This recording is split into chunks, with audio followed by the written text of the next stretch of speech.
Les États-Unis ont à nouveau exercé leur droit de veto comme en novembre dernier. Les 14 autres membres du Conseil de sécurité de l'ONU ont, eux, voté pour, mais le droit de veto prévaut et la résolution ne sera pas adoptée. Alors ce veto était attendu par les diplomates. Les États-Unis ont réitéré leur soutien inconditionnel à Israël. Selon la porte-parole des États-Unis au Conseil de sécurité, Dorothy Shih, cette résolution était inacceptable parce qu'elle échouait à condamner le Hamas et à lui reconnaître le statut d'organisation terroriste. Les États-Unis ont demandé à ce que le Hamas se rende, soit désarmé et quitte la région afin que les Palestiniens puissent se reconstruire hors du joug du Hamas et du joug de Téhéran.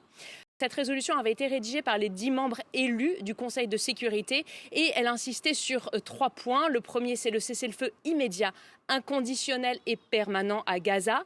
Le deuxième, c'est la libération des otages détenus par le Hamas, ainsi que le troisième, la levée immédiate et inconditionnelle de toutes les restrictions à l'entrée de l'aide humanitaire à Gaza et à sa distribution sûre et sans entrave.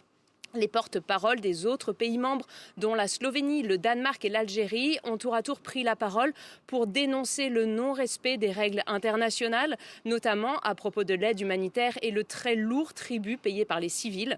Ce vote est intervenu en pleine controverse concernant le recours à des sous-traitants militaires et privés américains pour la distribution de l'aide à Gaza, un rôle normalement dévolu à l'ONU.